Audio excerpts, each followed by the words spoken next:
Chris Salvador. I'm just gonna come out and say it. The Heath Ledger story took me by surprise. I've tried to record this a million times, but there's been noise, and I've never had a moment's hesitation. I've said a million things, but what I'm going to say right now is that I don't want to see Heath Ledger as the Joker in July 2008. I really, I made that video with my niece, and that was just a bit of fun, and a part of me just feels like right now, like Brad Renfro also was taken away from us, and I do feel like a lot of the attention. I mean, this was a terrible thing to happen. It's terrible when we lose any actors, especially one that was going to blow up and be, I'm sure, just go on and really just be amazing here. This is like kind of like Johnny Depp, Jack Sparrow. This was his kind of Jack Sparrow that would have finally made Heath Ledger as mainstream as he could be. Now I'm kind of like, I really don't want to watch him as the Joker, and I really have no interest anymore, because I really feel like when you really read up on a lot of what's going on online, and now that I think a lot of people, it is kind of that Crow kind of like, oh wow, the legend of Heath Ledger, ooh, he's the Joker, but he's really dead in real life, and a lot of people are still believing that Heath Ledger, this might be viral marketing, it might be bullshit, but I pretty much believe that it was a mistake on the part of, he took maybe too many sleeping pills, and as you see that, prescription and non-prescription drugs are very dangerous when you take too many of them.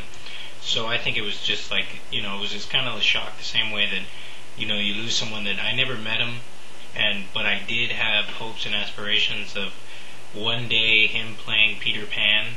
Yeah, Peter Pan? Yeah, I had wrote something, and I would have loved Heath Ledger to play Peter Pan, and something else that involved pantyhose. Yeah. But it won't happen, and it's sad that I'll never play Peter Pan or the pantyhose character that I was thinking, and part of me, I never wanted him to be cast as the Joker. I'll be honest, but it left an impression. I mean, I've probably seen that Dark Knight trailer more than any trailer in my life. I just keep it on loop. My niece loves the Joker. She's only 2 years old. She keeps saying Joker, Joker. She's, as you saw from the video, she's a huge Joker fan. But like I said, that's not really for Heath. That's just Joker stuff. It's more like if somebody was playing Jesus Christ, or somebody was playing, it's the character you're interested in. And it's sad that Heath Ledger, the man.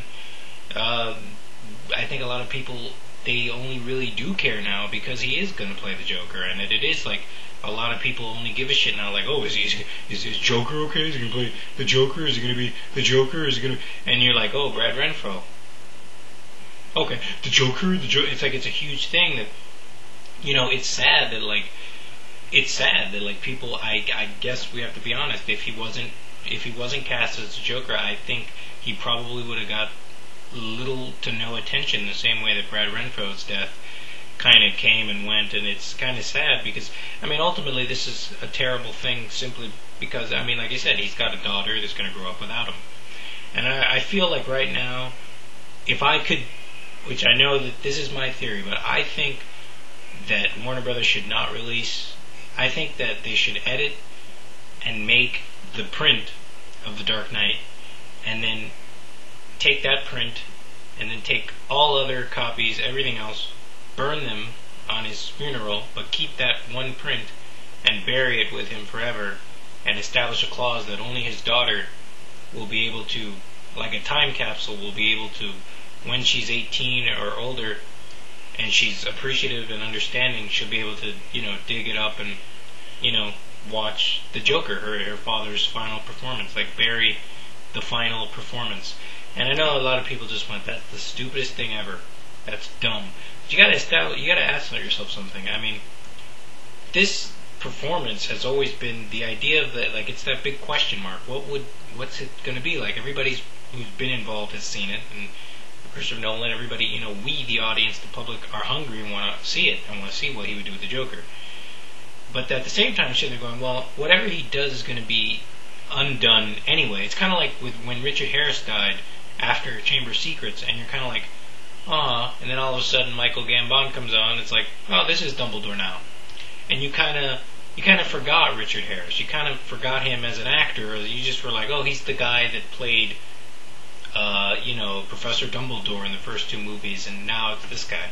And I feel like that might happen with Heath Ledger, that all this mystique and all this whatever, it's going to go away once the movie comes out and it makes all its money, and that it's just going to be like, oh yeah, that was Heath Ledger's take on the Joker being a psycho, and whenever the Joker's going to live on. I mean, you can't really have Batman without Joker, and there's still a possible Justice League or World's Finest movie coming out soon, and you might want to reuse the Joker as a character in the future, and you know that you're going to end up recasting now, obviously, the Joker. So, it's kind of like, no matter what you do, it's kind of like he's going to be, it's like Doctor Who, where it's like, it's like they always change the Doctor every couple of years, but with this one, it's kind of like, I think that this is a special performance because it has now, you put rest in peace on the frame. Like, no matter what, people are going to watch this movie going, wow, he was really great as a Joker,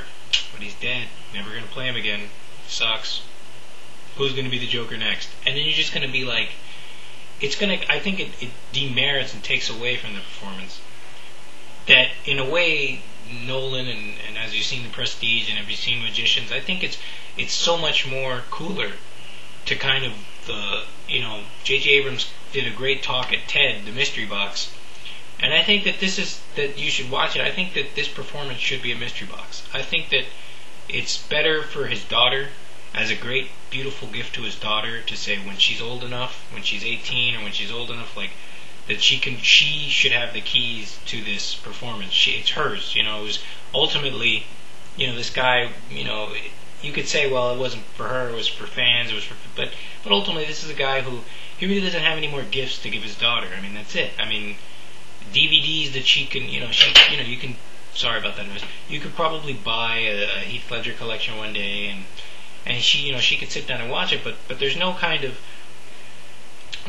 there's nothing, as a father, there's nothing that he can give her anymore, and there's nothing, I mean, she's 2 years old, I mean, so she's going to have to kind of get to know him through interviews and what other people say about him, and kind of learn who he was through other people. That it's kind of like, like I said, there's nothing that he can give her for an 18th birthday, for whatever it is, for her marriage. There's no present that Heath Ledger can now give his daughter. But like, this would be a great present to say, well, you have my performance, my final, what is it, the swan song, this is it, this is my last performance. Because I know he's doing another movie with Terry Gilliam, but I think we pretty much established that that might not be finished, and it might get canned, and the Dark Knight's done, his Joker's done, it's going to be released, that, I just feel like it's a great gift to be able to, when his daughter grows up, to be able to go, you want to go into the time capsule, you want to see the Joker, you want to see what your dad's performance was, do you want to see it? Because I know we all want to see it, and everybody's like, oh, I want to watch it, but it's so much, it cheapens it to just put it on a bunch of HD DVDs and Blu-rays, and everybody watch it and go, yeah, he was great, but he'll never be Joker again, and then kind of move on to the next Joker, whoever plays him, Adrian Brody, whoever gets recast.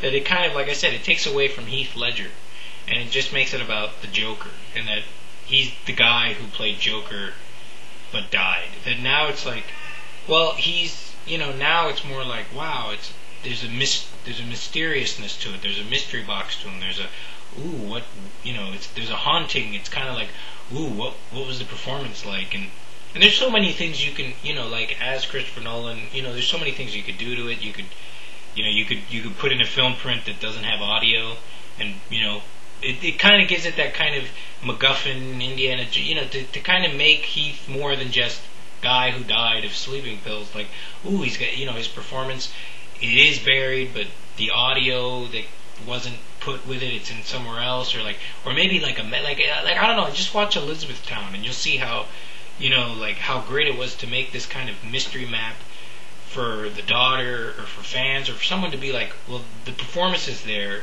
It's in your mind. It's whatever you think it to be. It's like the stuff dreams are made of. What would his version of